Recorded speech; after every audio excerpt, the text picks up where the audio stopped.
जय श्री राधे कृष्ण। प्रेम से बोलिए कृष्ण जी महाराज की जय हो। आज हम सुनेंगे एक ऐसे भक्त की कथा जिनके पैर स्वयं भगवान ने छुए थे।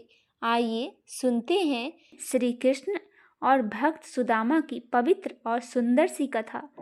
भगवान श्री कृष्ण जो स्वयं विष्णु के अवतार हैं, उन्होंने अपने जीवन में यह सिद्ध कर दिया है कि जो सच्चे मन से उन्हें याद करता है, उन पर भगवान स्वयं अपनी कृपा दृष्टि बरसाते हैं। उनके जीवन में केवल लीला नहीं बल्कि भक्ति और प्रेम का सागर है। इसी सागर की एक लहर है सुदामा चरित्र। यह कथा बताती है कि भगवान के लिए भक्ति और सच्चा प्रेम ही सबसे बड़ा धन है।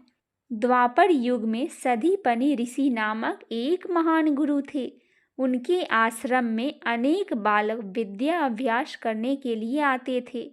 उन्हीं में से दो विशेष शिष्य थे, श्री कृष्ण द्वारिका के राजकुमार और सुदामा एक निर्धन ब्राह्मण का पुत्र। दोनों में गहरा स्नेह था। कृष्ण और सुदामा एक साथ पढ़ते, एक साथ जल भरते और लकड़ियाँ लाते और गुरुजी की सेवा करते। कई बार कृष्ण अपने राजा से जीवन को भूलकर सुदामा के साथ भूखे प्यासे सह लेते थे। सुदामा बड़े विनम्र, सच्चे और परम भक्त थे। गुरु आश्रम में वे दोनों ज्ञान के साथ साथ सेवा और विनम्रता का भी पाठ पढ़ते थे। एक दिन गुरु पत्नी गुरु माता ने दोनों को जंगल में लकड़ियाँ लाने भेजा। अचानक तेज वर्षा शुरू हो गई।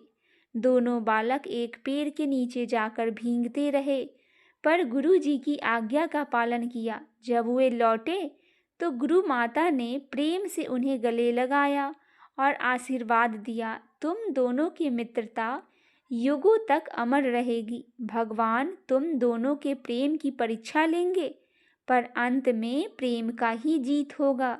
यह आशीर्वाद कालांतर में सत्य हुआ। समय का परिवर्तन हुआ, समय बीतता गया। कृष्ण द्वारिका के राजा बन गए। रुक्मणी, सत्यभामा जैसी रानियां, सोने के महल, सेवक, रथ, संपत्ति सब कुछ उनके पास था। दूसरी ओर सुदामा अपने गांव पोरबंदर में अत्यंत निर्धन जीवन व्यतीत करने लगे। उनकी पत्नी सुशीला और भक्तिमती थी, जो हमेशा कहती, स्वामी आप द्वारिका जाकर अपने मित्र श्री कृष्ण से मिलिए, वे भगवान हैं, अवश्य हमारी दरिद्रता दूर करेंगे। पर सुदामा विनम्र स्वर में कहते, प्रिय, मैं भगवान को भौतिक वस्तु के लिए नहीं पुकार सकता, मैं उन्हें केवल प्रेम से याद करता हूँ। फिर भी पत्नी के आग्रह पर उन्होंने द्वारिका जाने का निश्चय किया। पत्नी की श्रद्धा और अर्पण सुदामा के पास कुछ देने को नहीं था। उनकी पत्नी ने पड़ोसी से थोड़ा सा चूरा पोहा मांगा और एक छोटे से कपड़े में बांधकर कहा, यह मेरे सच्चे हृदय की भेंट है, इसे अपने मित्र को दे देना। सुदामा ने उसे लिया और मन ही मन सोचने लगा, कृष्ण को मैं क्या दूंगा, वे तो स्वयं लक्ष्मीपति है। फिर भी वे भगवान के नाम पे चल पड़े। द्वारिका नगरी में जब सुदामा पहुँचे तो चारों ओर वैभव देखकर चकित रह गए। सोने की गलियां, सुगंधित पुष्प, रथ और सैनिक। रथ पर मन में अभिमान नहीं, केवल कृष्ण दर्शन की लालसा थी। वे धीरे धीरे महल तक पहुँचे। द्वारपालों ने जब पूछा, कौन हो ब्राह्मण, तो उन्होंने कहा, मैं सुदामा हूँ, कृष्ण का बाल सखा। यह सुनते ही द्वारपाल दौड़े और श्री कृष्ण को समाचार दिया। भगवान श्री कृष्ण उस समय सभा में बैठे थे। जैसे ही उन्होंने सुदामा का नाम सुना, वे बिना जूता पहने नंगे पैर दौड़ पड़े। उन्होंने सुदामा को देखा, धूल से भरे पैर, फटे वस्त्र, दुबला शरीर, पर भगवान के लिए वे सबसे सुंदर थे। कृष्ण ने उन्हें गले लगाया और आंसू बहाए और कहा, मित्र, आज मेरा भाग्य जागा, इतने वर्षों बाद तुमने मेरे द्वार पर कदम रखा। फिर उन्होंने राजासन पर बैठाया, उनके पैर धोए और चरणामृत स्वयं पी लिया। रुक्मणी जी ने सुदामा की सेवा की। भगवान ने उनके पांव पोंछे और कहा, मित्र, क्या स्मरण है, आश्रम में लकड़ियां लाने गए थे? सुदामा मुस्कुराकर आंखों में आंसू बहने लगे और कृष्ण ने पूछा, मित्र, कुछ लाए हो मेरे लिए? सुदामा झिझकते हुए बोला, हे प्रभु, यह तो कुछ नहीं है, बस थोड़ा सा चूड़ा है जो मेरी पत्नी ने प्रेम से भेजा है। श्री कृष्ण जी ने कहा, मित्र, यह मेरे लिए अमृत से भी बढ़कर है। और उन्होंने वह चूड़ा लेकर प्रेम से खाया। हर कौर के साथ भगवान ने सुदामा के जीवन की निर्धनता मिटा दी।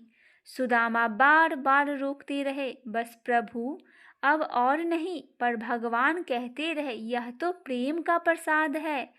जब सुदामा लौटने लगे तो भगवान ने उन्हें कुछ नहीं दिया। सुदामा सोचते हुए घर पहुँचे, प्रभु ने कुछ नहीं दिया, पर मुझे कोई दुख नहीं, मुझे उनके दर्शन मिल गए, यही सबसे बड़ा धन है।